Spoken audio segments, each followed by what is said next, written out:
Bonsoir à toutes et à tous. Merci d'être présents ce soir et bienvenue à cette conférence que nous avons intitulée « Le travail en vaut-il la peine ?»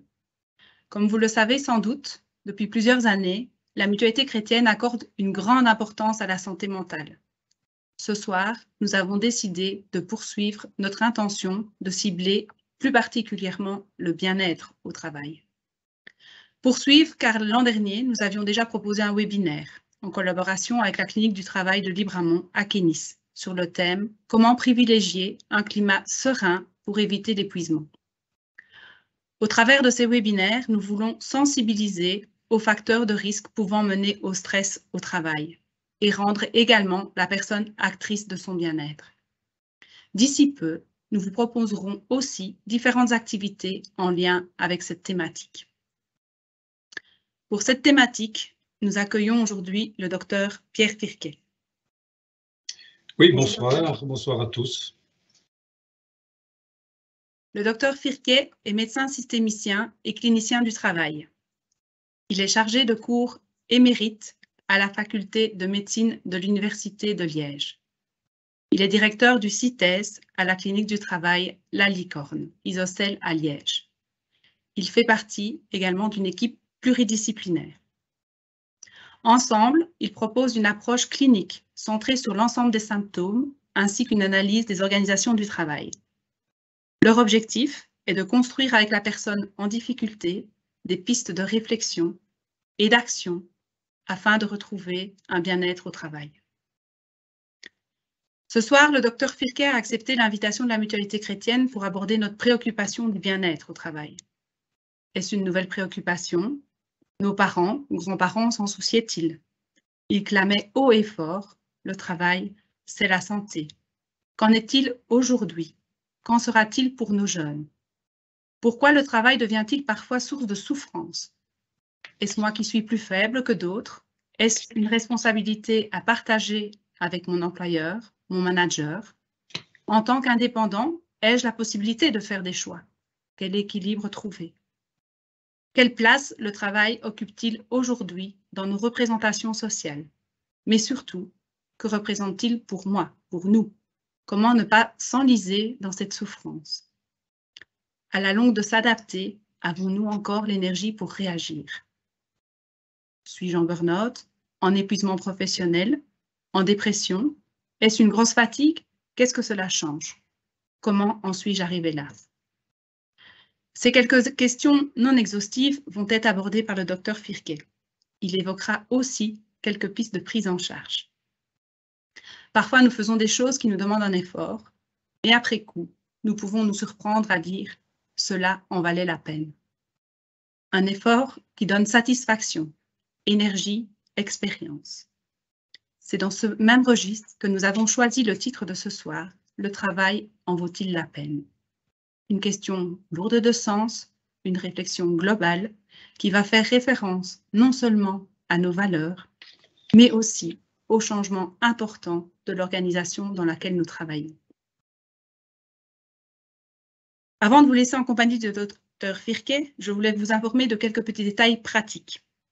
Vous avez la possibilité durant la conférence de poser vos questions via l'onglet « Questions » au-dessus à droite.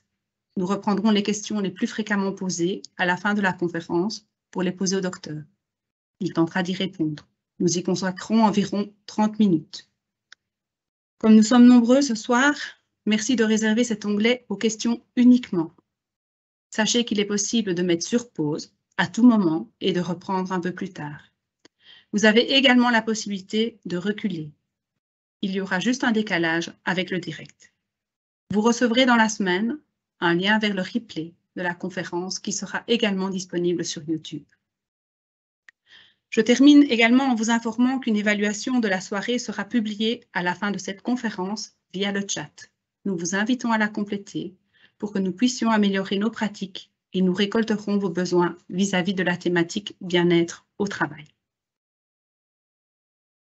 Je vous souhaite une bonne soirée en compagnie du docteur Firquet et je vous retrouve pour les questions en fin de séance.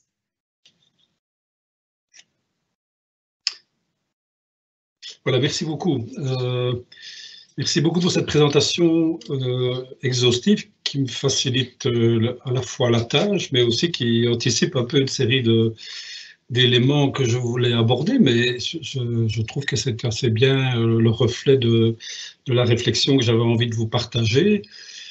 Alors, peut-être une première dia, je n'en ai qu'une d'ailleurs, première et dernière, mais qui reprend la structure de la conférence.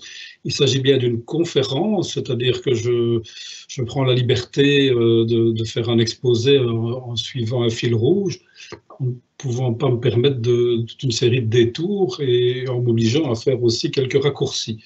Donc, je vais d'abord prendre quelques secondes de présentation et en disant simplement que ce serait intéressant que je puisse aussi vous dire quelle est ma légitimité pour vous parler de cette question-là, de la question de le travail en vaut-il la peine.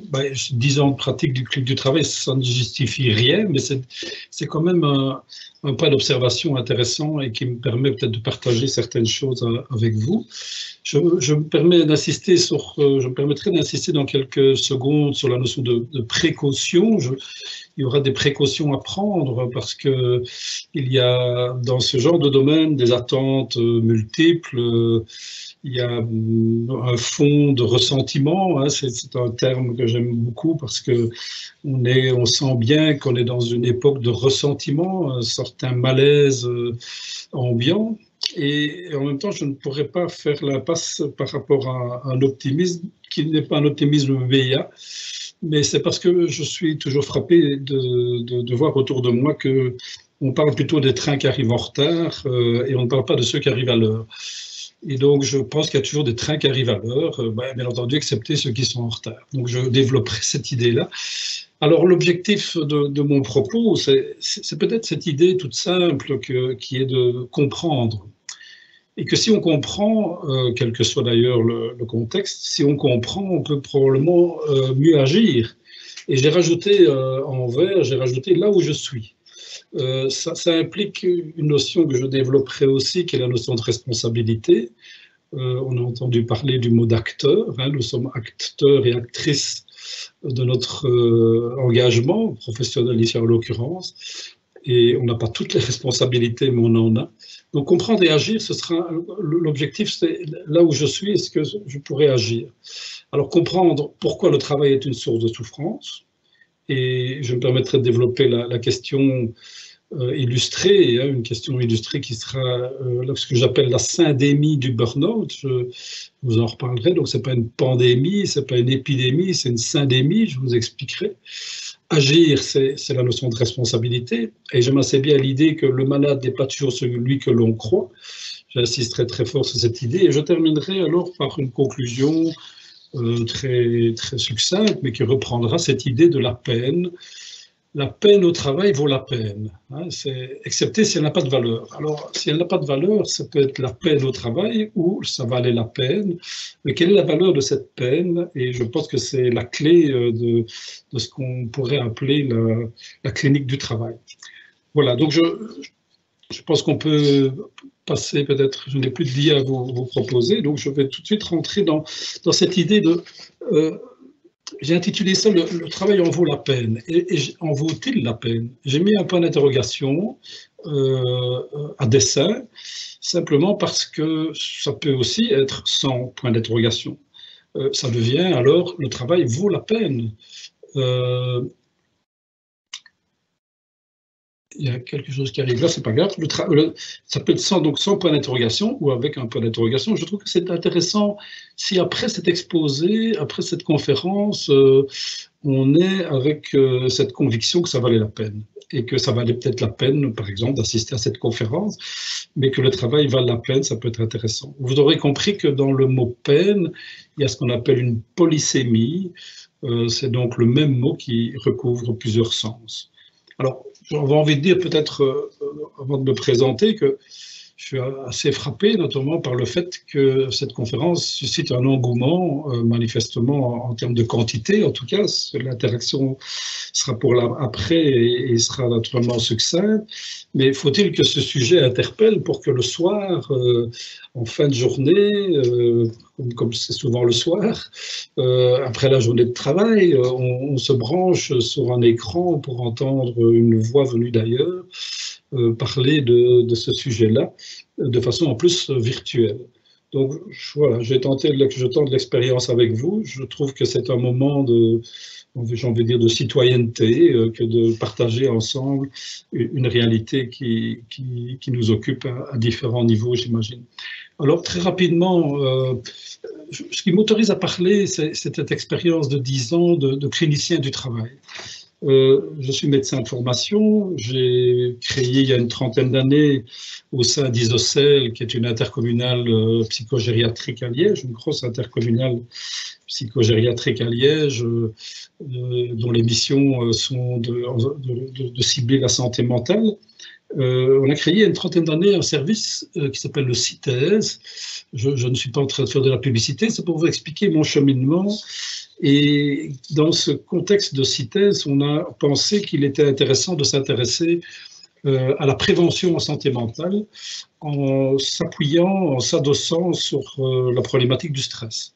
Alors, c'est un peu la bouteille à encre, hein, quand on parle de stress, c'était déjà il y a 30 ans d'ici un lieu commun, et aujourd'hui, c'est devenu comme, peut-être bizarrement, comme une seconde nature. Le concept de stress a évolué de telle façon qu'on c'est devenu comme une qualité, comme si il fallait être stressé. D'ailleurs, comme s'il fallait résister, bien entendu, au stress. D'ailleurs, on voit des annonces dans les journaux, hein, quand on cherche un emploi.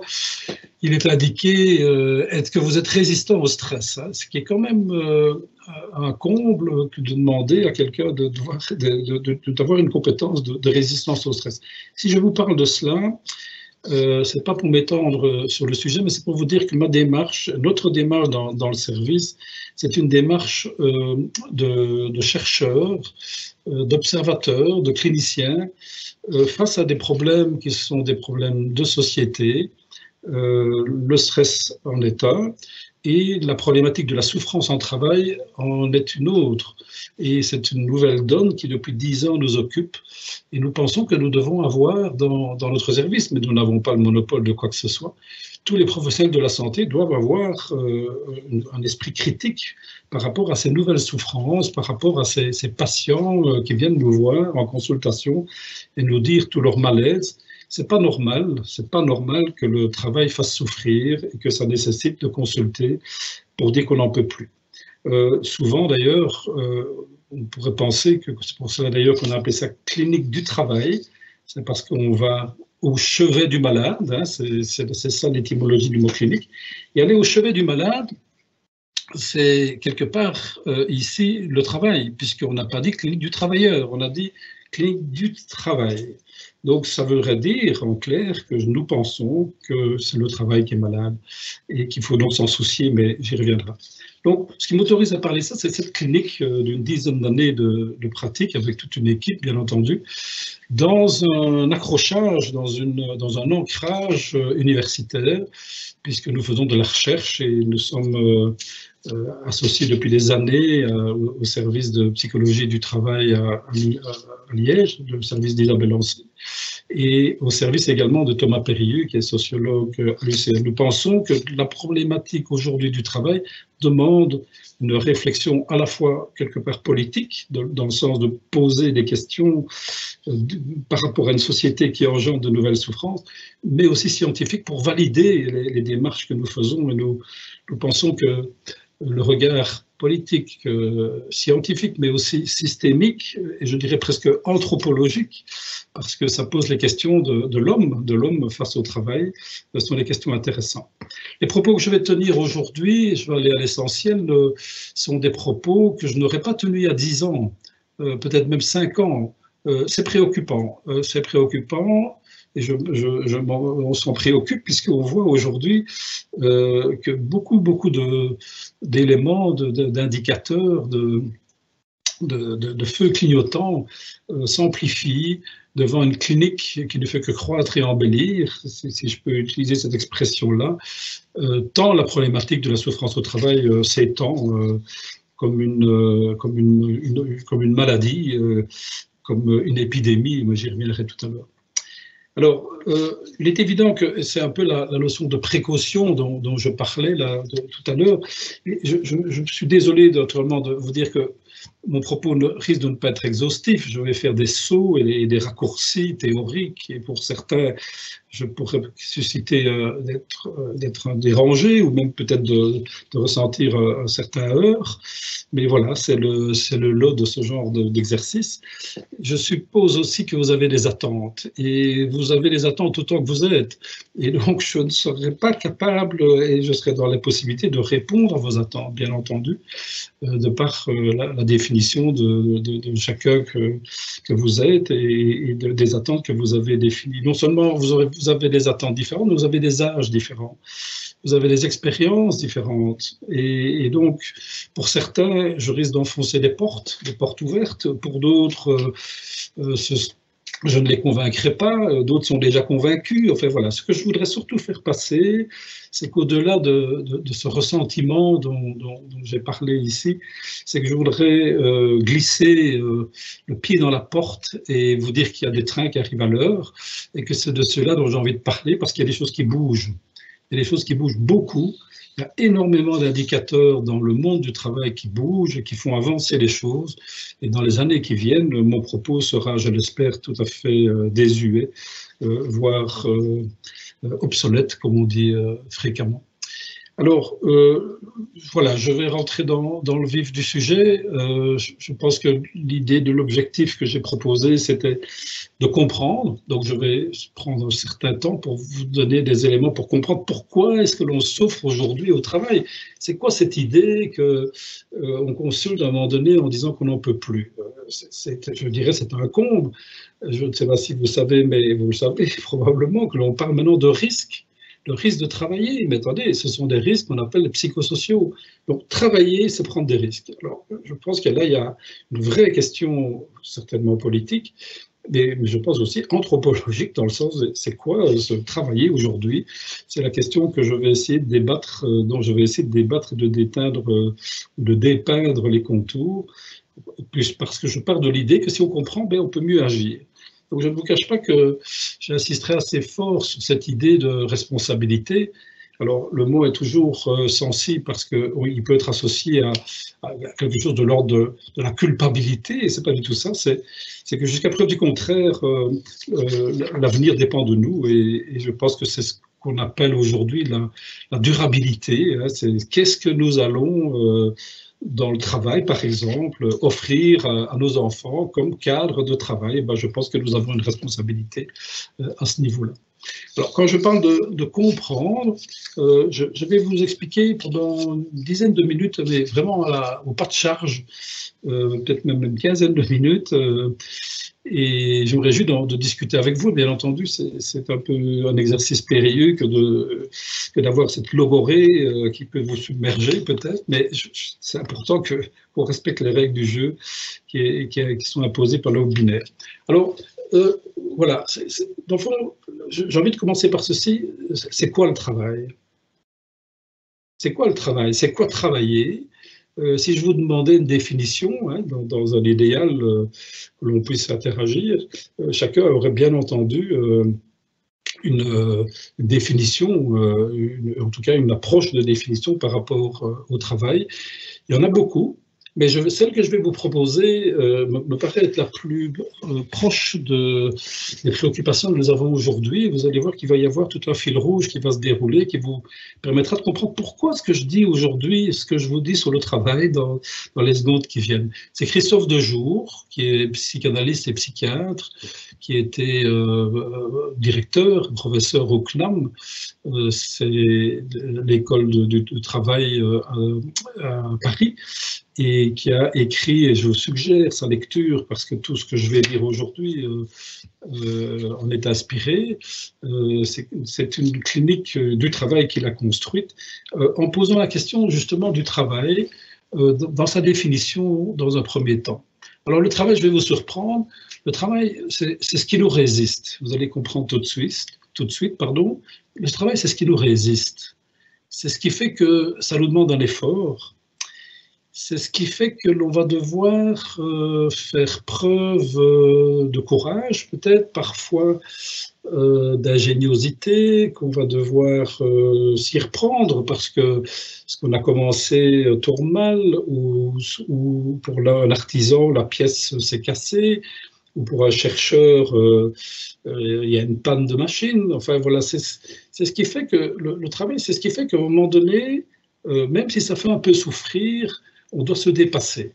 Dans le fond, le travail, c'est d'une manière de se dépasser, de résister à ce que le travail oppose à nous, qui fait que ça ne devient pas, c'est pas si facile que ça, mais qui fait qu'une fois qu'on a dépassé une certaine souffrance, d'une certaine façon, on a dépassé cette souffrance, on a un sentiment d'apaisement, de satisfaction, ça a été dit, un sentiment de devoir accompli.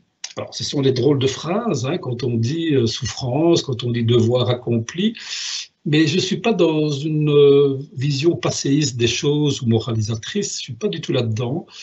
Je suis dans quelque chose de tout à fait fondamental que nous avons tous expérimenté et que nous expérimentons encore, et qui est difficile à expérimenter aujourd'hui, c'est justement ce sentiment d'avoir dépassé la résistance dans le travail, c'est-à-dire de se sentir bien, d'avoir le sentiment d'avoir fait du beau travail, que ça avait du sens, que c'était difficile, mais que ça valait la peine. C'est ça que je veux vous dire, ça valait la peine. Ça valait la peine, comme quand on dit ça valait la peine d'aller au théâtre, ça valait la peine d'aller au cinéma, ça valait la peine d'entendre cette conférence, mais ça valait la peine aussi parce que ça m'a fait quelque part un peu souffrir. Tout le monde a déjà expérimenté ça.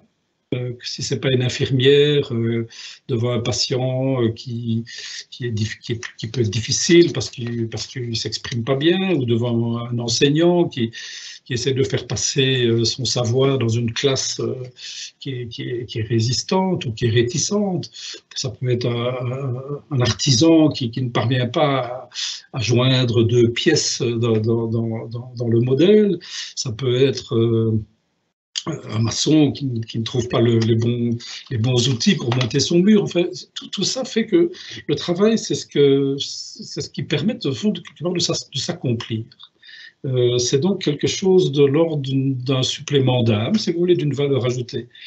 J'espère, je partage en tout cas ce sentiment en ce qui me concerne, rentrer chez soi, se dire que l'on a passé une bonne journée, qu'on peut dire ça a été, ça n'a pas été facile, mais ça a été, à quelque chose de l'ordre de l'accomplissement de soi. C'est certainement tout à fait fondamental, et ça contribue à ce qu'on appelle l'identité de soi. D'ailleurs, sur le plan social, on interroge toujours un peu les gens pour savoir qu'est-ce que tu fais comme métier, c'est quoi ton boulot, parce que le travail a effectivement beaucoup d'importance.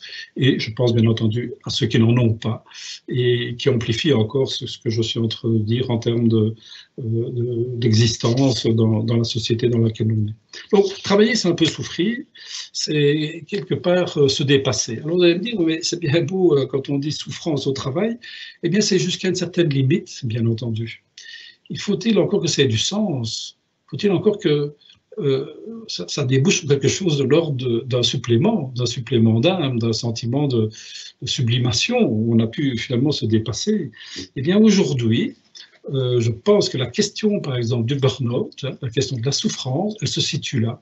Elle se situe dans cette idée que l'on ne parvient pas, à certains moments, à dépasser ce que le travail est, par définition, une source de souffrance, mais on ne parvient pas à dépasser ce seuil. Au contraire, il y a un envahissement psychique et physique de l'individu par le travail qui devient alors une source de souffrance. Alors pourquoi est-ce que c'est ça aujourd'hui? Je ne peux pas m'empêcher de penser à ce qui se passait dans les années, je ne sais pas moi, le siècle avant, il y a 30, 40 ans, 50 ans. Est-ce que c'était moins source de souffrance? Est-ce qu'il y avait moins de pénibilité? On n'en est pas du tout sûr. Demandez à vos parents, demandez aux anciens. J'ai fait l'expérience plusieurs fois, les gens racontaient que c'était dur. c'était dur, mais il y avait quelque chose de l'ordre d'un supplément. On y allait, on se serrait les coudes. Il y avait une dynamique collective, il y avait une volonté d'appartenance à un groupe, il y avait un objectif commun. On y arrivait, enfin je veux dire, allez, on relance la machine, enfin voilà, c'était des images un peu d'Épinal, je vous le conseille, mais aujourd'hui, on n'entend plus ça. Et je vais vous expliquer, je vais tenter de vous expliquer pourquoi est-ce que le travail n'est plus une force de cohésion, n'est plus une force d'identité, une force qui permet à l'un et l'autre de s'accomplir dans ce qu'il a de plus intime, c'est-à-dire d'une forme de réalisation de soi-même. Alors le monde a changé, je vais aller assez vite, il y a beaucoup de choses à dire. Le monde a changé, je vais aller vite parce que ça pourrait prendre toute une journée, on pourrait partir en week-end résidentiel même, et vous allez éteindre votre ordinateur et vous allonger directement, mais ça serait intéressant d'approfondir toutes ces questions-là. Il y a plusieurs mutations, des mutations fondamentales que vous connaissez et qui sont des mutations déterminantes et qui expliquent avec des nuances, et il faudrait pouvoir aller plus loin, et c'est peut-être un peu à l'emporte-pièce, mais qui explique pourquoi est-ce qu'on parle de souffrance au travail, pourquoi est-ce qu'on parle de burn-out au travail, pourquoi est-ce que le travail n'en vaudrait plus la peine. Alors, il y a des éléments que vous connaissez bien, et de nouveau, je m'en excuse, mais je vais devoir survoler, c'est des mutations sociologiques. Les plus anciens ici dans cette conférence, et ceux qui écoutent parmi vous pourront témoigner. Les plus jeunes ont d'autres perceptions des choses par définition, mais il y a des mutations phénoménales sur le plan sociologique. Je les survoler, mais je ne peux pas m'empêcher de vous penser d'abord qu'il y a des différences générationnelles absolument phénoménales, et c'est l'implication des différences générationnelles, ça a toujours existé, mais ce n'est plus 25 ans, hein, entre deux générations, c'est 10 ans, et d'ailleurs c'est un des thèmes de la souffrance au travail, c'est la difficulté de conjuguer les angles de vue générationnels par rapport au travail. Les anciens disant on a toujours fait comme ça, et les plus jeunes disant ben, c'est pas comme ça qu'on fait nous, et vous imaginez les difficultés qui peuvent surgir. Si je parle aujourd'hui, pour ne pas l'oublier, de différences générationnelles, je ne peux pas m'empêcher de glisser très rapidement en termes justement de mutations sociologiques, ce qui apparaît, et je vous suggère de lire à ce propos-là les évolutions qui tournent autour de l'engagement des plus jeunes dans le travail. Alors là, il y a des tas de choses qu'on entend qui moi, me font hurler. Bien entendu, ce n'est pas de la démagogie, mais en disant par exemple, que les jeunes tournent le dos au travail, dans le sens où moi, je suis médecin, je peux vous témoigner que les jeunes médecins ne travaillent pas comme j'ai travaillé, mais j'ai envie de dire heureusement qu'ils proposent autre chose. On y reviendra tout à l'heure, mais un indicateur incroyable sur le plan sociologique, c'est ce qu'on appelle les grandes démissions, la grande démission, où on voit des jeunes qui quittent le travail pour faire autre chose. Alors, dans les mutations sociologiques, je dois de nouveau pointer quand même, mais en survolant, la notion de temporalité. C'est énorme, on n'a pas encore vu ce télescopage du présent et du passé et de l'avenir, où tout ça forme un tout. Il n'y a plus de temporalité, c'est le tout de suite, hein, vous connaissez l'expression, c'est cette idée d'immédiateté, de présentification. Moi j'aime bien réfléchir à ça parce que la notion de plaisir qui dépend intrinsèquement de désir. Vous savez qu'on éprouve du plaisir dès lors qu'on a désiré quelque chose, mais entre le désir et le plaisir, il y a une temporalité, il y a une durée. On désire quelque chose et on va l'avoir, mais pas tout de suite. Enfin, c'est la Saint-Nicolas, enfin, c'est un cadeau qu'on attend, qu'on nous a fait miroiter. Enfin, entre le désir et le plaisir, il n'y a plus de distance, il n'y a plus de temps. On désire et on en a la concrétisation matérielle le plus souvent. Dans les sentiments, ça peut être la même chose. On désire et on concrétise tout de suite avec la personne que l'on convoite éventuellement. Je suis un peu au second degré, mais vous avez compris. Donc, télescopage du désir et du plaisir, temporalité immédiate. Et cette forme d'immédiateté crée un sentiment d'accélération permanente qui fait qu'on n'est plus probablement apte ou capable d'accéder à ce qu'on appelle le temps imaginaire. Le temps social prend tellement de place les réseaux, l'hyperconnexion, l'hyper-envahissement d'informations, la manière de gérer ça. Enfin, il y a une agitation phénoménale, j'y reviendrai, qui fait que le temps imaginaire n'est pas toujours accessible, devient de moins en moins accessible. Et on a besoin d'un temps imaginaire, simplement parce que notre constitution psychique, elle est faite d'imaginaire, elle est faite d'une capacité à retrouver son jardin secret, à retrouver ses marques, à retrouver sa paix intérieure. On voit maintenant apparaître d'ailleurs des courants qui préconisent la méditation et d'autres alternatives comme celle-là, mais je pense que c'est tout à fait fondamental. Retrouver le temps imaginaire, se retrouver avec soi est tout à fait fondamental. Et je parle de cette mutation-là parce que ça fait le lit de l'épuisement professionnel et du burn-out. Je passe sur d'autres mutations. J'aime assez bien parler de la mutation de l'avenir, où on ne sait plus, à l'inverse de ce qui se passait il y a quelques années, on ne sait plus imaginer que l'avenir sera positif. L'avenir ne sera pas positif. Je pense qu'aujourd'hui, on en est suffisamment convaincu. Je ne suis pas là en train de dramatiser quelque chose, mais il y a 30 ou 40 ans, l'avenir, il fallait simplement attendre qu'il se produise.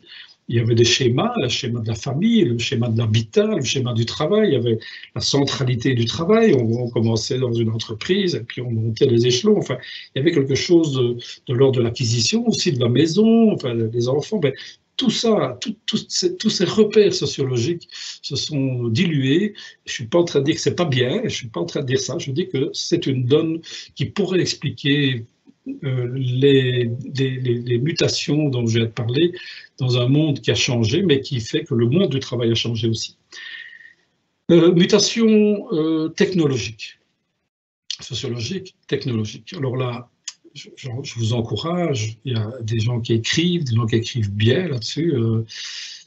Mon oreille traînait dans ma voiture en remontant de vacances, et sur France Culture, on peut discuter, mais j'entendais c'est Daniel Cohen qui a écrit plusieurs livres, dont un livre qui s'appelle L'Homo numericus. Ça vaut la peine de découvrir sa plume, parce qu'il explique bien l'intrusion, plus que l'intrusion, la domination, l'envahissement de la technologie, de la numérisation dans toute la vie que nous menons.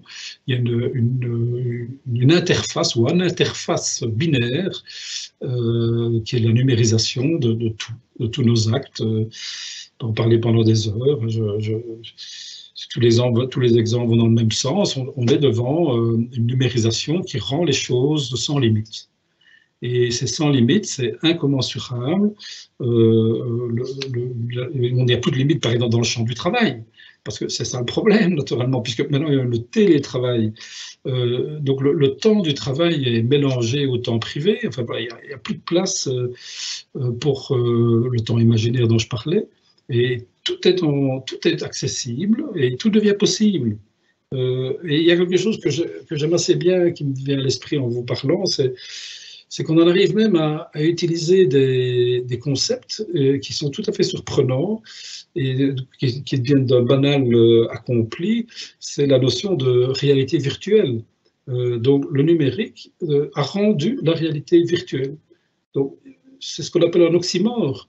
L'oxymore, c'est un terme qui recouvre une formule de littérature qui consiste à associer deux mots qui sont en opposition pour définir quelque chose.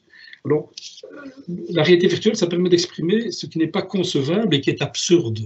C'est ça, dans le fond, hein. Quand on dit réalité virtuelle, on dit c'est la réalité, mais elle n'existe pas. Enfin, voilà, il y a quelque chose de tout à fait particulier. Je termine cette mutation technologique en disant, dans le fond, le cœur de cette mutation, c'est probablement ce que l'on pourrait dire de l'ordre de la désaffectation, d'une forme de déshumanisation, donc de ce qui serait une emprise de la machine sur l'homme, si vous voulez. Cette idée de un moment donné qu'on aura des robots, on aura toute une série de procédures qui vont tendre à disparaître. je vous rappelle que le travail, c'est ce qui nous résiste. Ça veut dire c'est ce qui nous demande de faire preuve de courage, de faire preuve d'imagination, d'intelligence. Tout ça risque probablement de s'estomper et s'estompe déjà. Pour la petite histoire, il y a un auteur économiste, dont j'ai oublié le nom, qui a fait sortir une information très intéressante sur le fait que dans les 10 ans qui viennent, il y a probablement plus de 70% des métiers dont on ignore la nature. Donc ce sont des enjeux tout à fait phénoménaux. J'en arrive, mutation sociologique, mutation technologique, mutation qui explique donc l'émergence de la souffrance au travail, mutation économique. Alors là, c'est tout un schéma, c'est tout un thème, pardon, qui est le cœur, c'est le centre du réacteur, si vous voulez, de la centrale nucléaire du burn-out. Enfin, c'est la mutation économique. Il y a 40 ans d'ici, les premiers fondements, c'est Thatcher, c'est Reagan, d'une économie de marchand, une économie marchande, une économie de la performance, une économie du rendement, a laissé la place à l'économie de production d'avant. Et donc, depuis une quarantaine d'années, on est dans cette économie-là, c'est le libéralisme. De nouveau, je ne sais pas mes temps, mais depuis 40 ans, le modèle dans lequel nous fonctionnons est basé sur le même schéma. C'est un accroissement du rendement, c'est la croissance à tout craint pour qu'il y ait de la consommation. Et s'il n'y a pas de consommation, il n'y a pas de croissance. Donc on vit là-dedans. Et on a introduit, bien entendu, des schémas économiques qui ne m'appartiennent pas à essayer de développer, mais vous savez ce qu'il faut faire pour améliorer le rendement. Et donc on ne reconnaît pas tout à fait là, sauf qu'un des éléments, et c'est le cœur de l'apparition du burn-out, c'est ce qu'on appelle l'évaluation des performances. Alors l'évaluation des performances, c'est l'évaluation individuelle des performances. Donc ça veut dire qu'on a introduit ce qui n'existait pas avant, des éléments de mesure le plus souvent quantitatives, de l'action, de l'engagement, de la quantité de travail réalisé par l'un et l'autre. Et progressivement, il y a eu des échelles, et ça existe toujours bien entendu, des échelles d'évaluation des performances du travail. Alors, je ne suis pas contre, hein, je ne suis pas contre l'évaluation. Le gros problème, c'est que ça n'évalue pas le travail. Tous ceux qui ont des évaluations le disent. Vous-même, peut-être vous le ressentez, quand vous avez une évaluation dans votre travail, ben, on n'évalue pas votre travail. C'est quoi le travail? Le travail, c'est ce qui résiste. C'est ce qui a demandé du courage, c'est ce qui a demandé de l'effort, c'est ce qui a demandé de la créativité, c'est ce qui a demandé de l'énergie pour recommencer ce qu'on n'avait pas réussi, c'est ce qui a demandé de l'intelligence, c'est ce qui a demandé de la sueur, c'est ce qui a demandé de la motivation, de la passion, enfin voilà, tout ce qui fait qu'un individu se dit, ben, moi j'aime bien mon travail et je m'investis dans mon travail, et je suis fier de ce que j'ai fait. Voilà. Et donc aujourd'hui, comme je l'ai évoqué tout à l'heure, on a plus fort accès à ça, a fortiori si on introduit l'évaluation individuelle des performances qui met son projecteur sur la quantité de travail, c'est ce qu'on appelle le travail prescrit, au détriment du travail réel. Donc, pour être explicite, prenons l'infirmière de tout à l'heure, son travail prescrit, son travail évaluable, c'est le temps qu'elle met auprès d'un patient. Je pense que l'exemple de l'infirmière est très sensible quand on sait ce qu'on a vécu ces derniers mois, ces 2 dernières années. Évaluer quelqu'un, une infirmière en l'occurrence, sur la quantité de travail, c'est-à-dire le nombre de toilettes, le temps qu'on a mis pour faire une toilette fois 10, est une manière de cibler le travail de façon à le mesurer, et c'est ce qu'on appelle le travail prescrit, qui fait que, dans le fond, il est complètement amputé, il est complètement en rupture avec le travail réel, c'est-à-dire personne ne sait ce que l'infirmière a fait pendant les 10 minutes prévues pour faire la toilette. Personne ne sait pourquoi elle a pu faire que 9 toilettes au lieu de 10. C'est quoi ça? Qu'est-ce qui s'est passé? Qu'est-ce que l'infirmière fait dans la chambre quand elle fait la toilette du malade? en hospitalisation pendant ces 10 minutes. Qu'est-ce qu'elle fait? Personne ne le sait. Personne ne le sait, sauf la patiente, ou le patient et elle. Mais son évaluation ne sera pas faite là-dessus. Son évaluation sera faite sur le temps qu'elle a mis. D'ailleurs, on va parfois même lui reprocher d'avoir traîné, peut-être, d'avoir mais qu'est-ce qui t'a pris, et elle ne va pas pouvoir dire que, dans le fond, elle a fait du travail, c'est-à-dire qu'elle a résisté, elle a dépassé un obstacle, elle a recommencé, parce que la patiente elle a fait une toilette et puis elle a de nouveau dû la changer parce que la patiente lui a demandé de mettre de l'eau dans le vase où il y a des fleurs, là, sur la petite fenêtre dans la chambre, parce que la malade s'est mise à pleurer, parce que, enfin voilà. Et donc, toute l'intelligence du travail n'est pas visible. Et c'est ce qu'on appelle le travail réel, et ce travail réel n'est pas à l'ordre du jour. Multipliez ça dans votre travail à vous. Je suis absolument convaincu que personne ne sait parfois comment vous avez résolu un problème, pourquoi vous avez mis ce temps-là, pourquoi est-ce que vous avez mis plus que de temps d'habitude, pourquoi est-ce que vous avez recommencer, pourquoi est-ce que la pièce s'est cassée, enfin, personne ne le sait, mais par contre, on va vous dire que la quantité n'est pas suffisante, on va vous dire que ça peut être assez vite, on va vous dire que pour la prochaine fois, ben, ce serait bien que vous mettiez un peu les bouchées doubles. Alors tout ça paraît un tout petit peu anodin, quand on sait par exemple que l'évaluation du travail prescrit dans le travail quantitatif a envahi le champ social et qu'on est maintenant dans le secteur non marchand avec des outils d'évaluation, des outils quantitatifs, des évaluations quantitatives du travail prescrit dans le secteur non marchand, avec des critères qui sont des critères mous pour lesquels on n'a normalement pas beaucoup d'éléments tangibles. Vous imaginez ce que ça peut avoir quand on dit que le travail n'a pas été bien fait ou n'est pas suffisant. Donc, l'idée ici, c'est celle-ci, c'est que quand vous avez une tension entre cette polarité d'un travail prescrit et vis-à-vis d'un travail réel, eh bien, quand vous avez cette polarité-là, quand ça se creuse, qu'il n'y a pas de lien entre ce travail prescrit et ce travail réel, c'est là que le burn-out apparaît.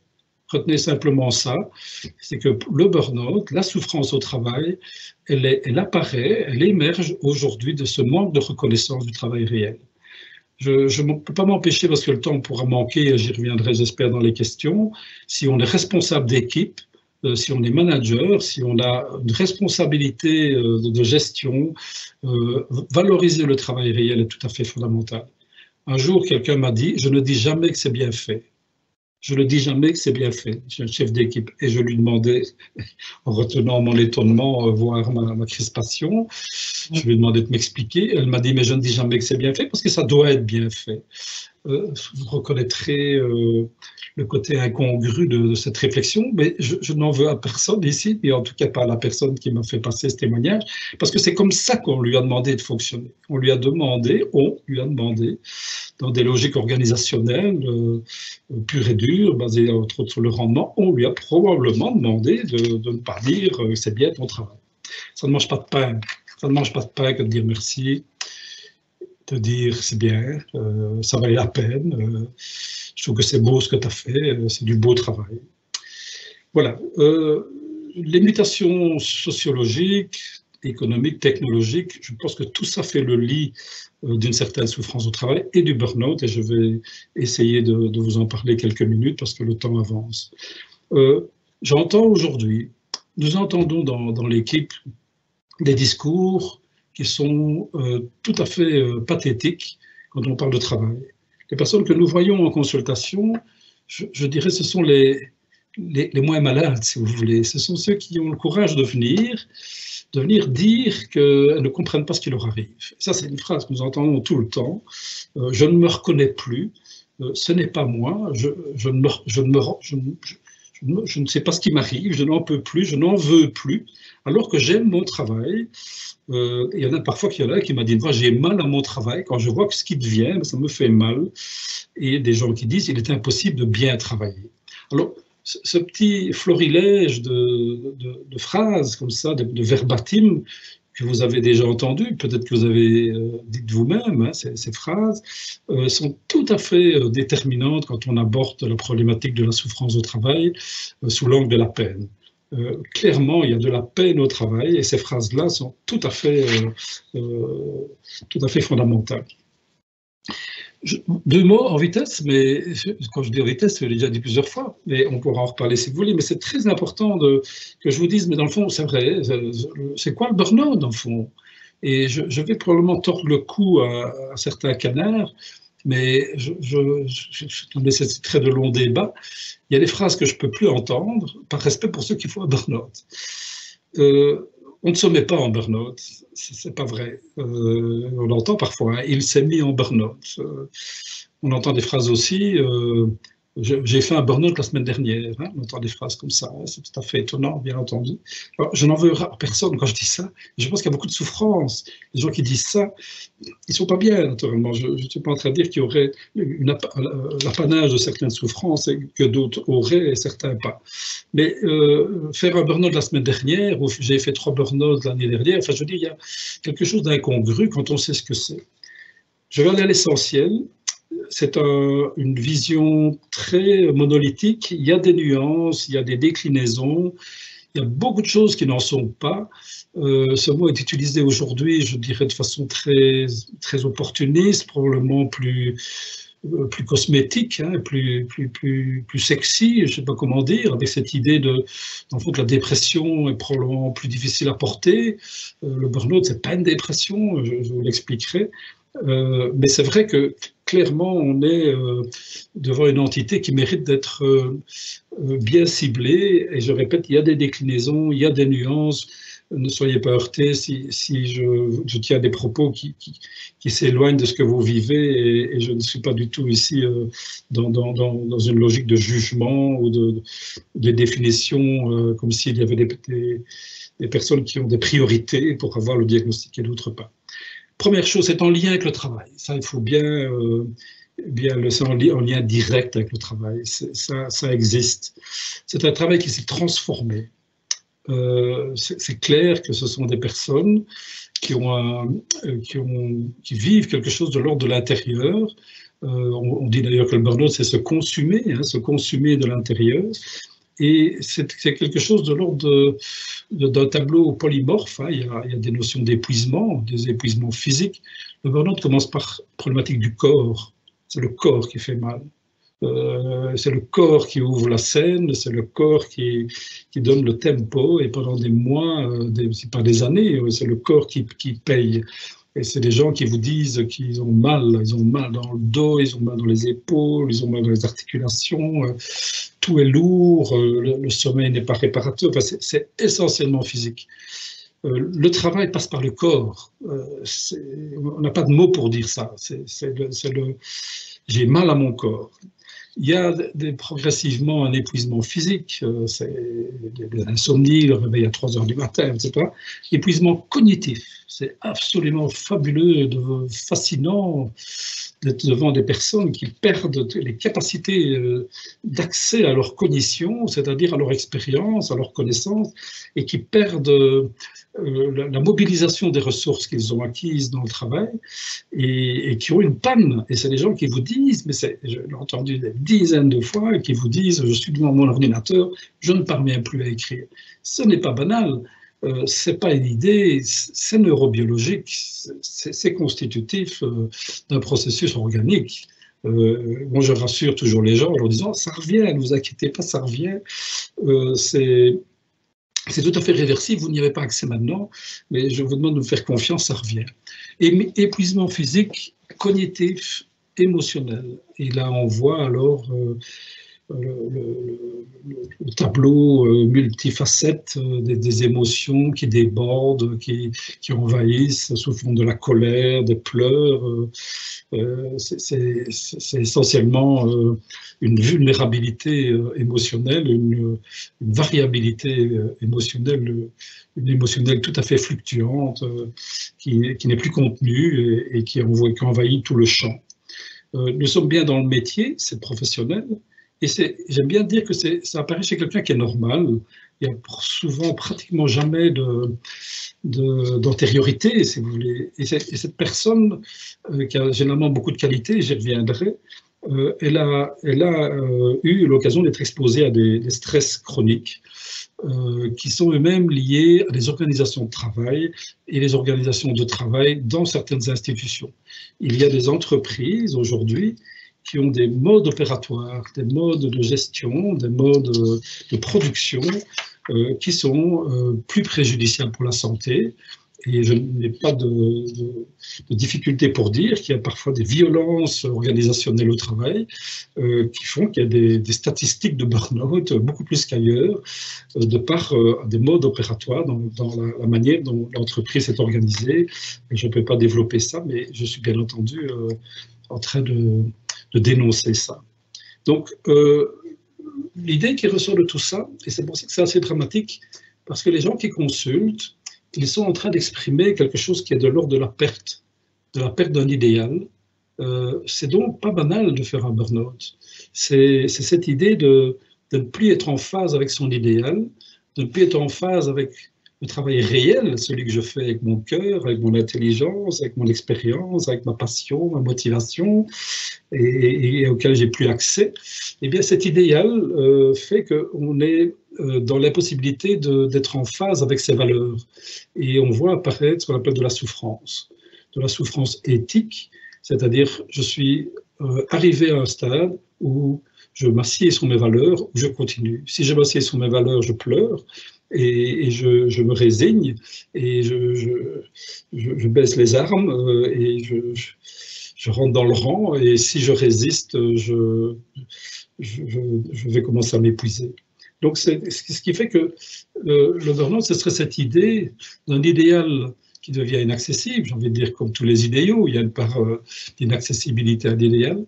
Ce serait comme une blessure narcissique de ne pas y arriver, de ne plus bien faire son travail, de ne plus aimer son travail, de ne plus être fier de son travail, de ne plus pouvoir faire en sorte que ce soit beau, que ce soit bien fait, si vous voulez. Donc c'est un idéal qui s'éloigne et qui finit par faire souffrir. C'est ce qu'on appelle la blessure narcissique. Et c'est toujours le burn-out associé à un sentiment de honte, un sentiment de culpabilité. Il y a bien entendu d'autres souffrances, on est bien d'accord, et il ne faut pas se limiter et donner une médaille, je dirais, au burn-out, mais il est clair que ce n'est pas banal quand je vous le présente comme je vous le présente maintenant. Donc, c'est toutes ces mutations qui ont fait qu'à un moment donné, l'harmonie entre travail prescrit et travail réel, l'accomplissement de soi devant la résistance, devant l'effort qu'il faut faire pour réaliser son travail, tout ça n'est plus permis et on ne sait plus bien travailler. La phrase énorme que j'entends, c'est les gens qui disent « je ne me reconnais plus ». Donc le travail est quelque part devenu malade, ça me paraît évident. Il va falloir maintenant prendre soin de lui, j'y reviendrai dans quelques minutes. Et je pense que quand on a quelqu'un qui vient en consultation, eh bien, il vient quelque part témoigner, si vous voulez. Moi, je dis souvent aux gens qui viennent me voir, je les remercie souvent en leur disant que ce qu'ils disent est normal dans un environnement qui ne l'est pas. Ce qu'ils vivent, ce que vous vivez est normal, vous n'êtes pas malade. Parce que vous êtes simplement en train de témoigner de quelque chose qui n'est pas normal. Ça ne va pas ce que vous dites. Il y a quelque chose qui n'est pas acceptable. Et donc ça, c'est la clé de la clinique du travail, c'est de faire en sorte que les personnes ne se vivent pas comme si elles étaient victimes de quelque chose, comme si elles étaient le maillon faible, comme si elles avaient craqué, comme si elles n'étaient pas capables, comme si elles devaient courber l'échine. C'est généralement les plus forts. C'est généralement les plus forts qui ont eu le courage de témoigner, qui ont eu le courage de sortir du travail, suite souvent à un incident critique qui a donné le coup de rein nécessaire pour sortir, parce que les gens ont résisté, ils ont tenu bon, ils ont déni, hein, il y a du déni, ils ont dénié.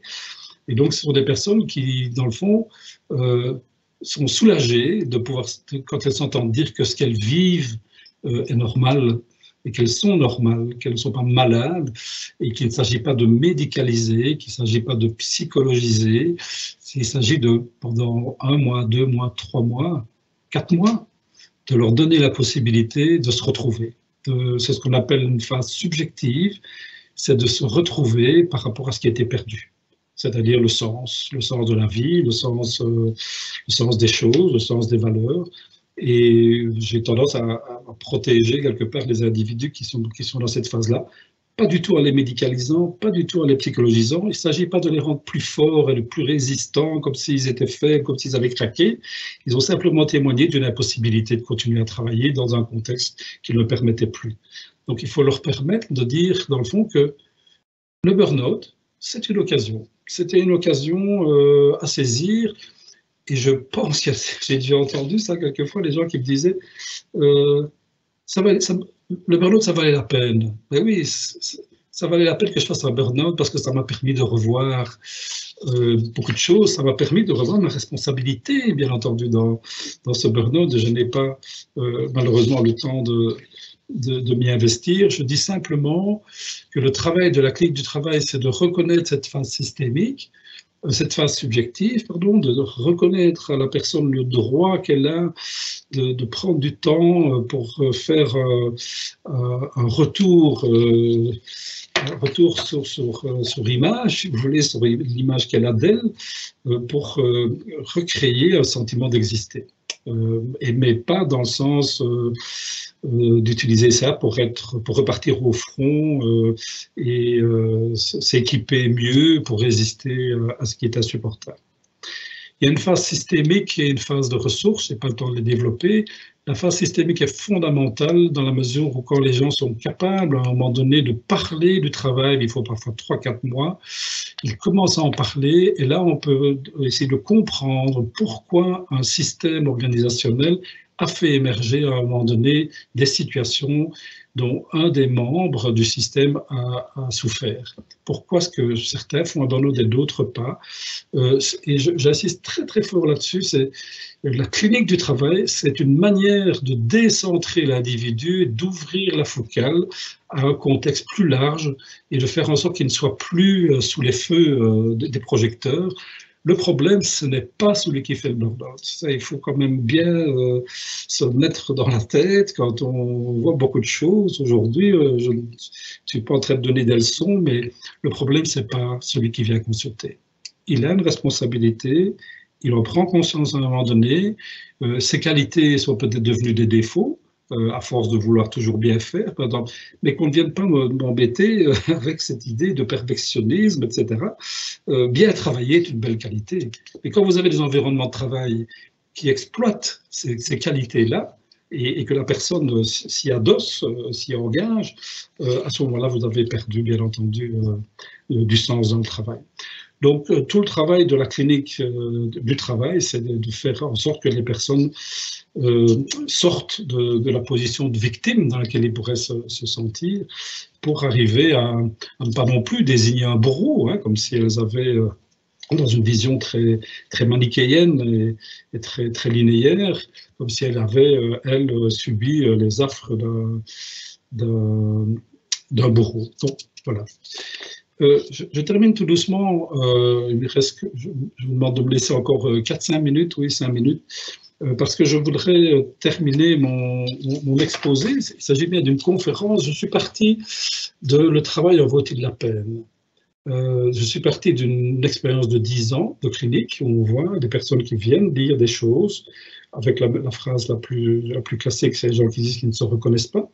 Je vous ai montré les limites de mon intervention, avec peut-être des attentes que vous avez qui sont multiples, peut-être des ressentiments que vous avez, mais j'insiste pour mettre le pied dans la porte avec un certain optimisme, parce qu'il y a des choses qui changent, et je vais vous en faire part tout de suite.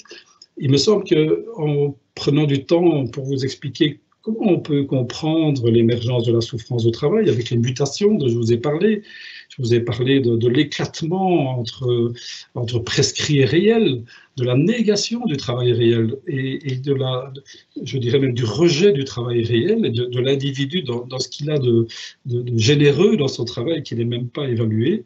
Tout ça me fait penser qu'il y a aujourd'hui des courants. Je voudrais dire 2-3 choses. Il y a des courants aujourd'hui de prise en charge, par exemple, du burn-out.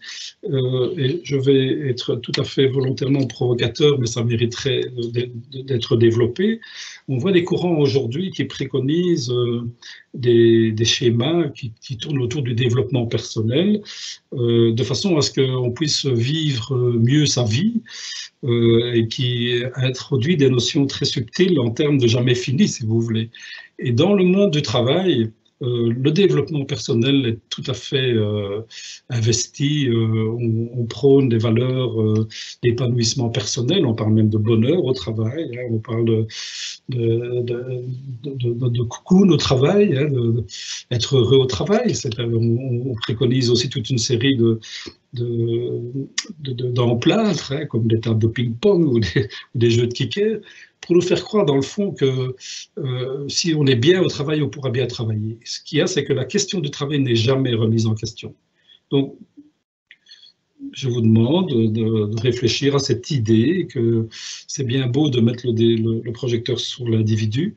Si on ne le relie pas au contexte de travail, je pense que c'est un problème, je dirais presque de justesse intellectuelle, mais je dirais presque un problème éthique.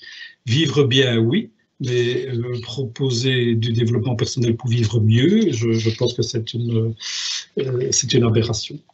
Donc, il y a toute une série de choses à dire sur la psychologie positive, mais je ne m'avancerai pas là-dedans. Je me permets quand même de vous dire que je ne suis pas très d'accord avec l'amalgame qui se fait entre développement personnel et management, par exemple. Je termine par ceci. Il y a donc pour réagir, des responsabilités individuelles, je viens d'en parler. Je dis que le malade n'est pas toujours ce que l'on croit, parce que ce n'est pas toujours la personne qui consulte qui est le malade, c'est souvent le contexte dans lequel il est. Quelques réflexions. Pour que finalement on puisse agir là où on est, dans son milieu de travail. Ça demande du bon sens. Moi, je pense qu'aujourd'hui, ça demande du bon sens que de bien travailler. Pas uniquement, mais c'est quelque chose qui a dans le truc disparu. Je trouve qu'on devrait s'interroger quand ça va bien. Moi, je suis toujours frappé quand je demande aux gens, mais pourquoi est-ce que ça va bien dans votre bureau? Pourquoi est-ce que vous avez un bon chef? Et ça, on ne sait pas souvent le dire. Donc, de façon très systématique, je vais vous donner des éléments qui seraient des pistes d'action que l'on pourrait développer, peut-être dans les discussions, mais aussi dans les environnements professionnels. La première idée, c'est effectivement qu'il faudrait faire probablement place à l'évaluation individuelle, ça je ne suis pas contre, des performances, mais il faudrait pouvoir injecter du collectif. Comment réintroduire de la solidarité dans le milieu de travail? Comment introduire des évaluations collectives? C'est une manière de réintroduire de la solidarité, comme je viens de dire, mais aussi d'enrayer ce que l'évaluation individuelle entraîne, c'est-à-dire de la compétition, ou le chacun pour soi.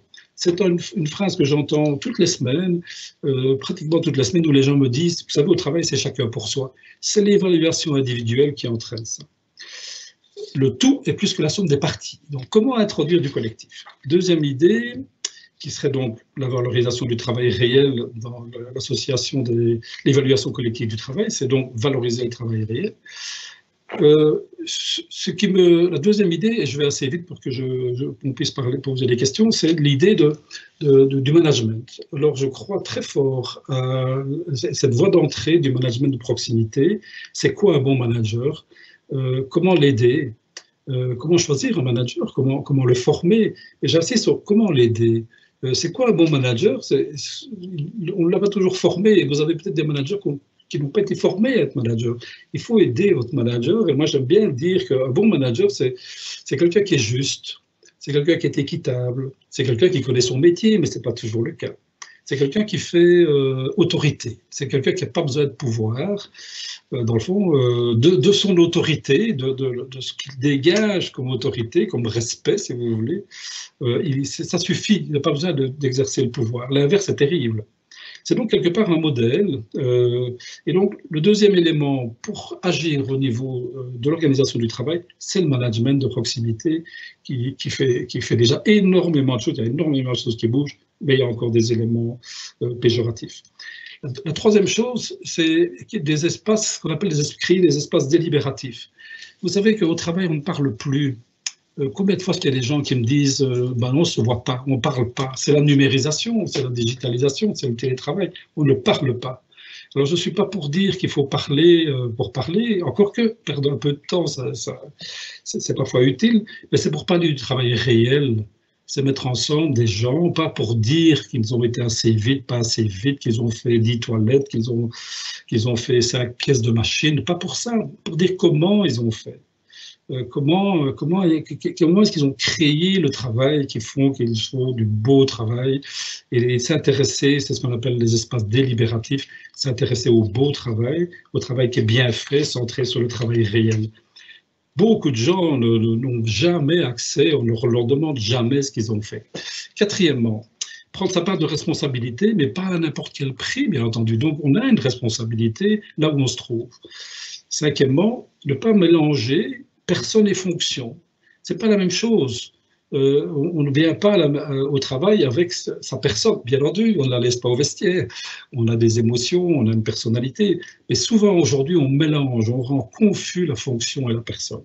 Il y a un gros travail à faire dans cette idée aussi du travail où on est dans un esprit familial, où on se dit tout, on se parle, et finalement, il y a un télescopage complet de la vie privée et professionnelle. Donc, si on veut agir sur le bien-être au travail, il faut mettre des limites. Le télétravail en est une, il y a des tas de choses à dire, mais comment mettre des limites pour éviter que le travail n'envahisse tout et que la personne se dilue dans son travail. Sixièmement, c'est se respecter, continuer à être digne de ce que l'on fait pour éviter le risque de la stratégie défensive du travail alimentaire. Donc, je termine par ça, par cette idée de continuer à bien se connaître, à savoir ce que l'on veut, ce qu'on ne veut pas, et pouvoir le dire. Et ça, c'est le dernier point. Alors là, je vais vous heurter. C'est cette idée de... J'aime beaucoup ça. Je vais vous heurter, je vous l'ai dit. C'est dans le fond, comment être ou rester ou devenir un emmerdeur. Alors, le mot est fort, mais l'emmerdeur, c'est celui qui a raison, si vous voulez. Vous le savez bien vous-même, peut-être vous êtes un emmerdeur. C'est celui qui s'y prend mal pour dire les choses. Des choses qui sont souvent justes, des choses qu'il faut entendre, des choses pour s'indigner, pour dénoncer ce qui ne va pas. Par exemple, il y a des gens qui vont dire « mais ça ne va pas », mais ils ne le disent pas bien. Et l'emmerdeur, malheureusement, il suscite de la résistance. Ça veut dire qu'on ne l'écoute pas. Et il y a, bien entendu, à ce moment-là, un coup dans l'eau. Et donc, moi, je pense qu'il y a une pédagogie de l'emmerdeur. Je ne vous demande pas de retenir uniquement ça de mon propos, mais ça peut être intéressant. Conclusion.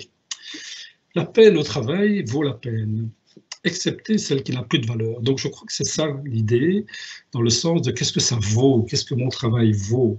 Donc, ce n'est pas la tendance boursière, ici que je suis en termes de valeur, c'est la valeur existentielle. Je vaux quelque chose, je vaux quelqu'un dans un environnement. Voilà, c'est le vœu que je formule. Je termine par une toute petite fable qui est celle d'un monsieur qui se promène et qui, certains l'ont déjà entendu parmi vous peut-être, j'ai tendance à la répéter souvent, mais je la trouve belle et qui synthétise assez bien mes idées. C'est un monsieur qui se promène et au détour des chemins, il prend à droite, à gauche, ça se passe dans les campagnes, il fait beau, et son regard se perd dans l'horizon, il entend des bruits, enfin les odeurs, vous voyez, et puis à un moment donné, leur avançant, il cherche un peu quand même son chemin parce qu'il doit rentrer, et il voit un monsieur dans un champ, et il se dirige vers ce monsieur en disant ben, il va pouvoir me dire, il a l'air d'être de l'endroit, il va pouvoir me dire par où je dois aller. Et le philosophe dit à ce moment-là, si vous demandez votre chemin, vous prenez le risque de ne pas vous perdre. Si vous demandez votre chemin, vous prenez le risque de ne pas vous perdre. Je crois que travailler, c'est parfois un peu se perdre, c'est-à-dire se laisser surprendre aussi par l'environnement dans lequel on est et dans une dynamique de créativité. Donc, quelque part, c'est un peu lâcher prise aussi. Je vous remercie. Ça valait peut-être la peine. En tout cas, pour moi, ça valait la peine. Je pense que j'aimais bien de vous parler. Je me sens un peu comme étant un peu seul au monde, mais je suppose qu'il va y avoir des questions qui vont me permettre de me dire que ce que je viens de dire est tombé dans les oreilles, dans les cœurs, dans la tête de l'un ou l'autre. Voilà, merci.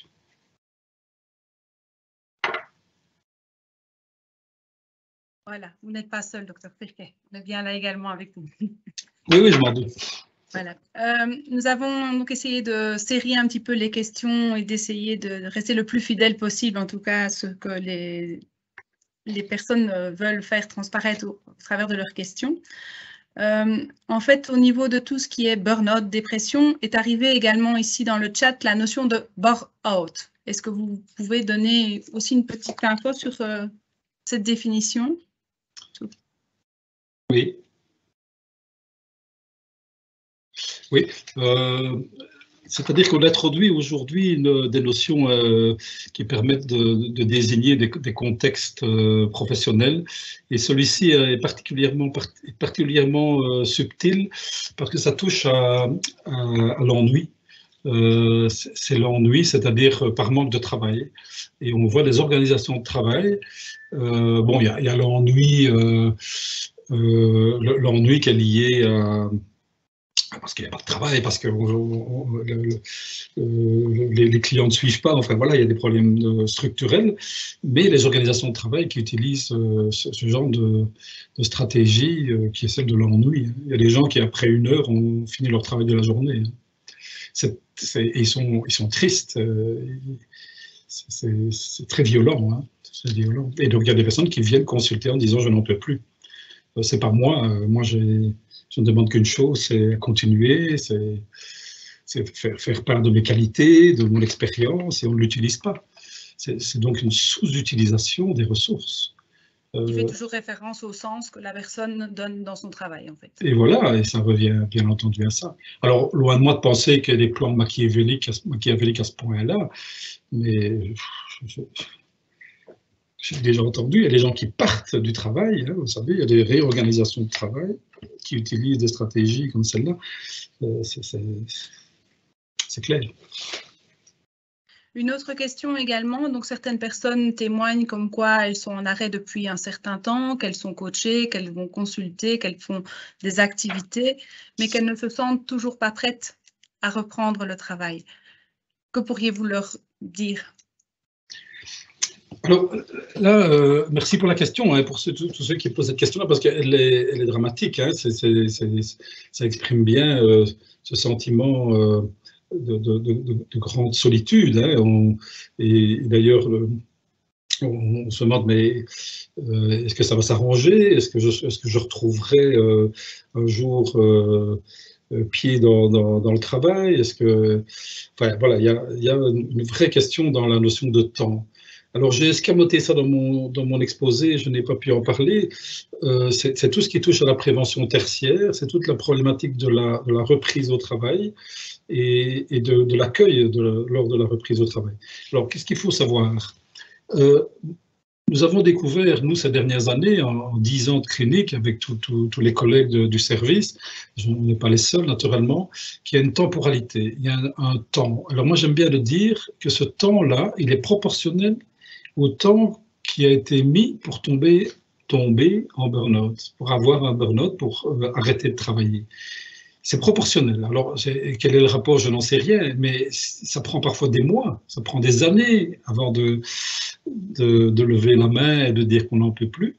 Eh bien, la suite, ce qui vient en aval, ce qui vient sur la ligne du temps après l'incident critique qui a fait qu'on s'arrêtait, ce qui vient après, ça dure parfois des mois, 5, 6 mois, oui, 7 mois, 8 mois, ça prend ce temps-là. Alors, ça prend d'autant plus ce temps-là que ça a mis du temps pour émerger, mais ça prend aussi du temps quand, voilà, comment dire ça, comment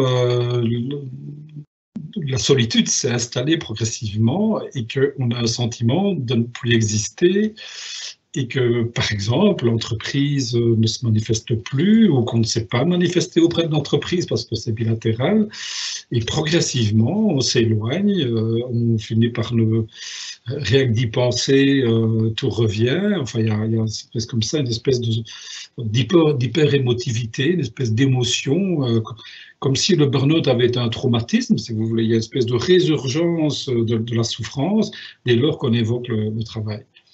On est aujourd'hui devant des enjeux phénoménaux en termes de santé publique. 450 000 personnes sont en incapacité de travail depuis plus d'1 an. C'est ce qu'on appelle l'invalidité. 150 000 personnes sont en incapacité de travail depuis plus d'1 an. Je vous dis 1 an, c'est d'invalidité, pour des raisons psychosociales. Donc c'est un véritable problème de société.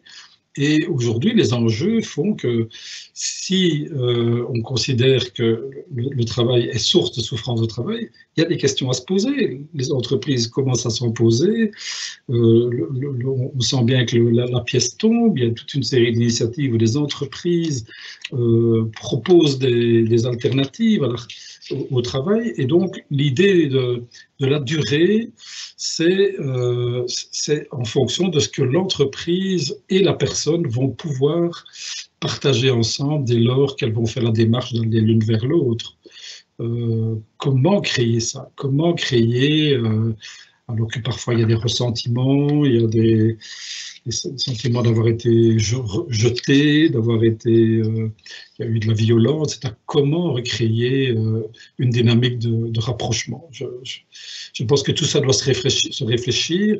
Comment une entreprise doit pouvoir aménager le travail. Il y a ce qu'on appelle des plans de réintégration qui ne marchent pas. Comment est-ce qu'on peut accueillir quelqu'un qui revient? Comment est-ce qu'on peut l'aider? Alors moi j'ai toute une série de choses à développer là-dessus, mais je ne peux qu'ébaucher ici. Mais il y a du travail à faire, c'est le cas de le dire, pour aider les gens à reprendre le travail. J'aimerais insister sur ce que j'ai dit tout à l'heure. Moi, j'aime assez bien une série de démarches, je ne suis pas contre, il y a du coaching, il y a toute une série sur le développement personnel, mais je répète que s'il n'y a pas de remise en question du travail, on demande à la personne l'impossible. Dans le même ordre d'idée, docteur, certains collègues, alors ici, se demandent justement comment faire pour accompagner et pour finalement faire que la personne puisse retrouver une place dans son travail. Donc, au niveau de la bienveillance d'un autre collaborateur, comment aborder la personne qui revient? Oui. Oui. Alors, il y a pas de, il y a autant de cas de figure et donc de stratégies et d'idées dès lors que c'est chaque fois très singulier. Mais si je veux essayer d'avoir un tronc commun, tout dépend bien entendu de ce qui s'est passé en amont. Il est évident que si c'est un burn-out, tout n'est pas burn-out. Je l'ai dit, il peut y avoir des éléments beaucoup plus contextuels, relationnels, interpersonnels par exemple. Il peut y avoir des tas d'éléments qui sont plus de la sphère privée, des tas de choses comme ça. Si on a affaire à un burn-out, cet épuisement de l'idéal, cet idéal qui ne se retrouve plus, ce sentiment de blessure narcissique, ce sentiment d'avoir perdu, de ne plus être soi, de ne plus exister, d'être honteux, d'avoir craqué, enfin voilà, ce sentiment de dépréciation, si on veut aller à la rencontre de cette personne-là, ce n'est pas si simple. Je crois qu'il faut lui envoyer, dans un premier temps, des éléments de bienfaisance et de bienveillance, mais sous forme de... Et on en voit, hein, les entreprises font ça très bien, ou des collègues proches, des petits messages, on pense à toi, tiens bon, on te voit quand tu veux, enfin voilà, ça paraît tout à fait anodin, mais c'est très important. Je répète, dans une configuration presque idéale de la souffrance au travail. La deuxième chose, et c'est là le travail peut-être de soutien de l'intervenant clinicien du travail, c'est de faire en sorte que quand on peut parler du travail, c'est de faire en sorte que la personne puisse mesurer à quel point sa responsabilité est engagée d'une part, mais à quel point elle a compris aussi comment fonctionnait le travail. Et là, moi, je préconise, mais de façon vraiment vigoureuse, une étape fondamentale qui est de rencontrer le travail, que de rencontrer les responsables, de rencontrer le manager. Et il faut former les managers à rencontrer la personne qui vient, à pouvoir l'écouter, à pouvoir mettre à plat les choses qui doivent être explicitées. Enfin, c'est tout à fait fondamental. Mais les personnes refusent très fréquemment cette confrontation parce qu'il s'agit, c'est vécu comme ça. Et les managers ne sont pas toujours formés pour accueillir les personnes qui ont été en difficulté. Alors, il n'est pas question de désigner des coupables, il n'est pas question de désigner des fautifs ou des bourreaux et des victimes, il n'est pas question de ça, il est question à un moment donné, sur base de ce qui s'est passé. Et il y a eu donc ce fameux burn-out qui a été une source de souffrance. Qu'est-ce que l'entreprise a tiré comme enseignement pour elle? Qu'est-ce que l'entreprise, c'est le premier, deuxième, troisième, quatrième, on a des entreprises qui viennent chez nous et qui nous disent qu'est-ce qui se passe? On a 3 ou 4 personnes qui sont en burn-out. Excessivement rare que l'entreprise se remette en question. Si l'entreprise se remet en question, si la personne se remet en question, il peut y avoir une dynamique de rapprochement et on peut se parler. J'insiste fort là-dessus, il y a d'autres éléments, mais cette idée de se dire qu'on a des responsabilités l'un et l'autre et que ça vaut la peine ici de se parler, c'est fondamental. Une fois sur 3, les gens retournent au travail. L'autre tiers des gens arrêtent de travailler, ils sont arrivés à la fin, le travail n'a plus de sens, ils sont épuisés, ils ont 60 ans et la carrière se termine en eau de boudin, c'est pas ça qu'on avait imaginé. Et reprendre après une incapacité qui se prolonge, le corps n'a pas suivi et donc on ne reprend pas. Et le troisième tiers, c'est les gens qui vont ailleurs, ils font autre chose. Ils font autre chose, quelque chose de plus créatif, où ils disent c'était l'occasion ou jamais, l'occasion de faire autre chose. Et on voit les grandes démissions, hein. On voit les grandes démissions dont j'ai parlé il y a quelques minutes. Dialogue. Votre idée ici correspond vraiment à ce qu'on peut lire dans le chat, hein. Certains disent comme quoi le burn-out, il faut beaucoup de temps pour s'en sortir. Est-ce qu'on arrive à s'en sortir à 100%? Est-ce que ça laisse des traces cognitives, émotionnelles, physiques parfois? Et certains disent aussi que même s'ils sont sortis du burn-out, il y a comme des dégâts collatéraux en soi, dans le sens où il peut y avoir une dépression et des changements radicaux dans leur quotidien, une séparation, de prise de sens, d'autres choses, et ainsi de suite. Donc, est-ce qu'on peut parler d'une période avant burn-out et après burn-out? Oui, écoutez, oui, vous avez tout dit. Je vais simplement peut-être donner 2-3 éléments concernant la dépression. Alors, c'est pas un burn-out, et je pense que ça peut épuiser au point de faire une dépression. A fortiori lorsqu'il n'y a pas de soutien de l'entreprise, ça existe, c'est parfois difficile, je l'ai évoqué, mais ça peut être aussi du soutien affectif, et donc être bien compris par son entourage, c'est fondamental. J'entends tout et son contraire, hein. Je conseille souvent aux gens d'ailleurs de ne pas trop en parler, ne parlez pas trop du burn-out autour de vous. On ne comprend pas ce que vous avez. C'est devenu tellement galvaudé, c'est tellement devenu péjoratif. Hein. Avant, on disait pour la dépression, on disait la même chose. Hein. On disait pour la dépression, il faut avoir le temps de faire une dépression. Écoutez, moi j'ai entendu ça des dizaines de fois. C'est honteux, c'est gravissime. Je ne dis pas qu'il n'y a pas des déprimes et que certains peut-être en font usage, mais bon voilà, c'est anecdotique et ça ne vaut pas la peine nécessairement de mettre l'accent là-dessus. Mais c'est invraisemblable que l'on puisse, par exemple, dire qu'il faut avoir du temps pour faire une dépression. Comme c'est honteux et violent de dire que ceux qui font un burn-out, c'est les plus fragiles. C'est pas vrai. Je peux en témoigner depuis toutes ces années où on travaille, c'est pas vrai. Je répète, ils ont une responsabilité, mais ils font pas une dépression. Ils font pas une dépression, donc il faut pas les médicaliser, il faut pas commencer à les psychologiser pour leur dire qu'ils doivent être plus forts, qu'ils doivent être plus assertifs, qu'ils doivent être plus comme ceci ou comme cela. Enfin, je dis, ou c'est parce que vous avez des difficultés pour vous affirmer, il faut pas vous laisser faire, enfin bref, etc. Non, le problème n'est pas là, je vous l'ai dit, c'est pas eux le problème. Mais l'idée du burn-out, c'est que en dehors du travail, le week-end, les gens sont bien, et je leur dis, profitez-en. Et quand ils sont avant l'arrêt de travail, ouf, on a le week-end, quoi. Ouf, on a le week-end. Ouf, on va aller faire les courses avec les enfants. On va aller chez Ikea, manger des petites boulettes suédoises. Là, ça sent le vécu. Hein.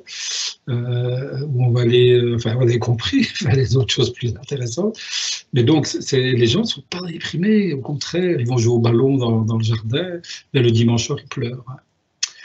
Donc, il y a bien entendu des vies qui se brisent, hein, ça c'est certain. Il y a des violences dans le travail, des personnes qui ont travaillé 10 ans, 20 ans, 30 ans, qui ont une expérience énorme et qui sont sortis manu militari, voilà, une violence indescriptible et qui ne s'en remettent pas bien, ça c'est vrai. Et donc, courage, quoi. Je veux dire, moi je vois que ces personnes vous mettent pas plus de temps, peut-être des rencontres et un réseau social et elles ont un know-how, elles ont de l'expérience, elles savent faire des choses, mais notre société ne leur permet pas d'à nouveau s'épanouir. Donc moi je crois qu'il faut continuer à chercher, se faire aider, oui, sûrement. Mais c'est vrai que ça peut briser des vies, ça peut créer des séparations. Ça donne des dégâts collatéraux. L'idéal, je termine mon propos, l'idéal, c'est cette idée de « heureusement que j'ai fait un burn-out ». Heureusement que j'ai fait un burn-out. Je l'ai entendu des dizaines de fois. Ça valait la peine de faire un burn-out.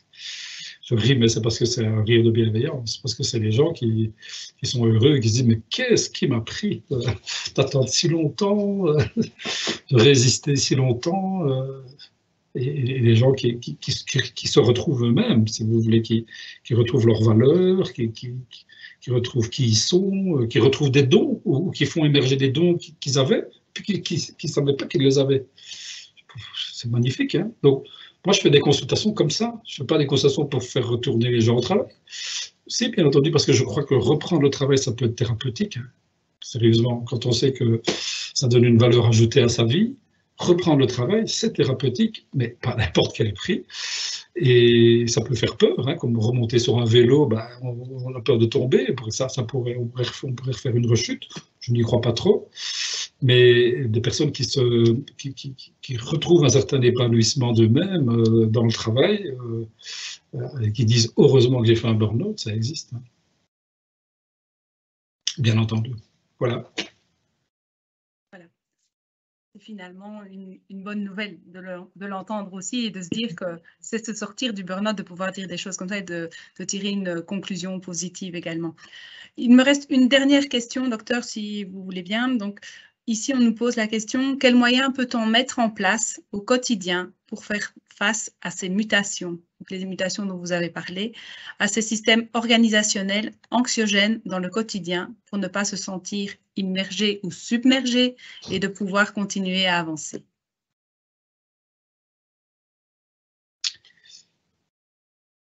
Oui. Oui, tout y est. Hein. Maintenant, je vais devoir rebotter en touche. Hein. Ça nécessite, tout est dit. Hein. Moi, si vous voulez, ce que j'aime pas trop, c'est des raccourcis. Et donc, je n'aime pas trop donner des recettes, il n'y en a pas. De donner des conseils, bah, les conseillers ne sont pas les payeurs. Des injonctions, des assertions à l'emporte-pièce où il n'y a qu'à faucon, hein, vous connaissez ça.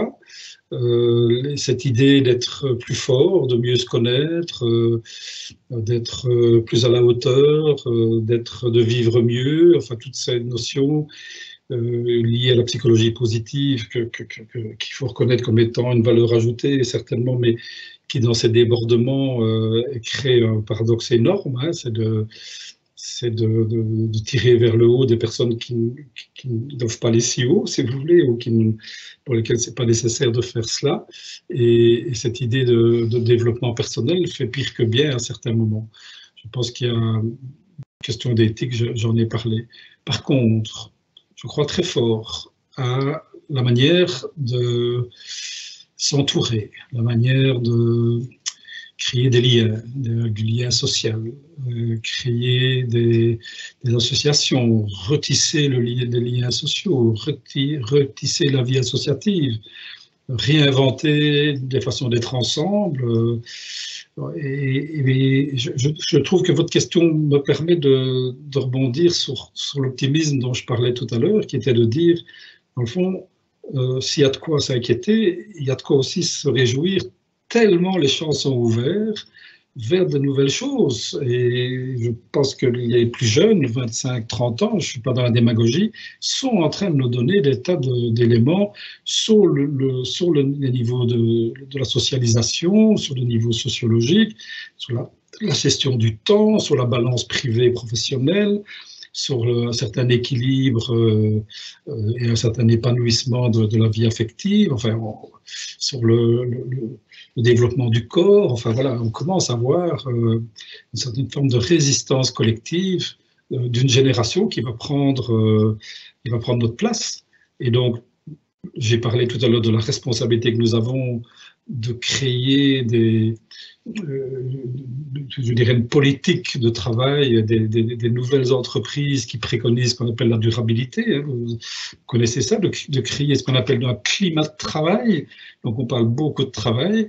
Je terminerai vraiment là-dessus, sur cette idée de comment aujourd'hui les entreprises, comment ceux qui travaillent dans les entreprises, comment ceux qui en ont la responsabilité, comment ceux qui participent à sa croissance et à son enrichissement éventuel, comment est-ce que l'on peut apporter des éléments d'amélioration du climat de travail. Je crois que c'est vraiment des enjeux écologiques.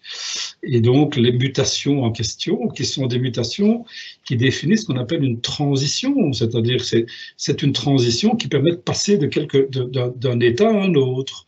Et la mutation sociologique, les mutations sociologiques, technologiques et économiques, il y en a d'autres, eh bien, ce sont des périodes de transition pour faire en sorte que l'on passe à autre chose. Et je pense que c'est ça la durabilité, c'est qu'est-ce que nous allons donner comme repère, en l'occurrence dans le monde du travail, à la génération qui vient. Je termine tout à fait en vous disant, il n'y a rien de pire qui me chagrine aujourd'hui quand j'ai un jeune ingénieur de 24 ans, de 25 ans, c'est mon dernier patient, et qui me dit qu'il était trompé. Le travail m'a trompé. Voilà. C'est pas possible d'entendre ça. Merci. Mot d'espoir, donc, hein, j'ai des mots d'espoir hein, et de grand optimisme. Hein. J'ai tous les jours des satisfactions à ce niveau-là. Je suis inquiet quand même. De l'optimisme, ça fait du bien aussi, clairement. Hein. Un grand merci, Dr Firké, en tout cas pour tous ces échanges très fructueux. Merci aux auditeurs par rapport à leurs questions posées et encore désolé de ne pas avoir pu répondre à tous. Hein. Maintenant, dans votre contenu, c'est vrai qu'il y a des éléments de réponse aux questions qui se sont posées, donc on ne les a pas reprises une par une. Voilà. Maintenant, ce que je voulais également souligner, c'est qu'en plus des pistes que vous venez d'évoquer, nous, on peut en tout cas vous rappeler aussi qu'il y a un support sur le site, je pense aussi à moi, .be. Donc là, c'est pour prendre soin de son bien-être, conseils, astuces, témoignages, activités bien-être dans toutes les régions où on peut vous proposer. Donc, on vous y invite en tout cas à aller y jeter un œil. C'est vraiment quelque chose qui peut aussi un petit peu vous aider pour vous recentrer sur l'essentiel. Je vous rappelle également la page Facebook, je pense aussi à moi, qui peut aussi vous aider. Et pour terminer en tout cas cet échange sur cette conférence, je vous invite à remplir le formulaire d'évaluation qui va se retrouver dans le chat. Donc mes collègues vont l'insérer dans le chat. C'est vraiment important pour nous d'avoir votre retour en tout cas par rapport à cette conférence. Je vous informe également que le lien va être mis, je vous le rappelle, dans le courant de la semaine par rapport pour pouvoir voir le replay. Si certains ont dû nous quitter ou ont fait une pause, ils pourront donc le revoir également. En tout cas, Dr Firké, un grand merci. Merci pour votre intervention, pour cet exercice périlleux en virtuel, mais en réel quand même. Voilà. Moi, en tout cas, si je retiens une chose avant de vous dire au revoir, c'est vraiment de retrouver votre temps imaginaire. Je trouve que ça, c'est vraiment un concept où chacun peut se libérer et aller franco, j'ai envie de dire. Voilà. Merci beaucoup. Oui, merci. Vous avez raison. On va aller dormir, comme ça, ce sera peut-être plus facile pour aller dans l'imaginaire. Voilà, on ne doit pas dire rentrer chez vous puisque vous êtes chacun déjà chez vous. Donc ça, c'est déjà un point positif en tout cas par rapport à ça. Voilà, prenez soin de vous en tout cas. Au revoir. À bientôt.